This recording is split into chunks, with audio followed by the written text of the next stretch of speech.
Hello hi good morning welcome to my mini blog. तो এটা দেখুন মুই এনে সকাল সকাল মোর প্রিন্সেস টু যেটা কি ছোট প্রিন্সেস के মুই এনে मालिश मुलास करदेली न आउ मालिश करी सोरे भी देछे आउ एने केन गधा भी तार लगिन ताके सार्ट पिंधे नहीं आ टिके वीडियो बने देसी कहली ठीक जते बेले भी गधा भी कहली हेतकी टाइम रे मोर बड़ बापा ससुर जेनटा कि सीमार अजा आपण मन तो देखी छन कि जानी छन हमर छेल गोरुटा चरे देसन तो से माने कहले छेल ढिलो कही कि ना बेले मुई सुनली आ ननी के पाखे कि ना मुई छेलटा के एटा ढिलू छे आउ अधा धोर गेट जाकर बाहर करी देबी आउ हमर गोरुटा के किनी से मने न मोर बड़ बाबा से मने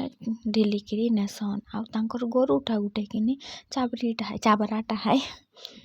तापर एटा होचे नेक्स्ट डे रो वीडियो। तो आमर घरे देखुन केते प्रकार रो फूल फुटी छे व्हाइट वाला पिंक वाला आ गुटे से केना से घी कलर टाइप रो कैसे हे वाला रेड वाला तो आपण मन के देखे देली आमर घरे किनी मंदार फूल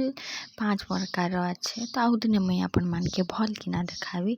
तो एटा देखुन तेने महल सुखालाई सेटा के उड़े का जेखेन पड़बा मके आ मुई छत ऊपरे जाऊ छे जन कपड़ा गिरा सुखाला है छे एटा के आनी काजे आजे की अंधार करी देई छे मुई तो आपण मन के देखाली केनता अंधार करी देई छे एटा जोर से वर्षा आसवा लेखे लागू छे तार लगिन देखो ना पवन भी मारू छे कि बेले कपड़ा गिरा सब पड़ी जाई छे। हमर भॉइस टा टिके भल नि सुनोतेबा काजे मुई सोई छे आ भॉइस ओवर देई छे तार लगिन आ तले देखो ना दे महल गिरा सुखालाई छे। तो आज वीडियो एतकी न लाइक कमेंट शेयर कर देबो।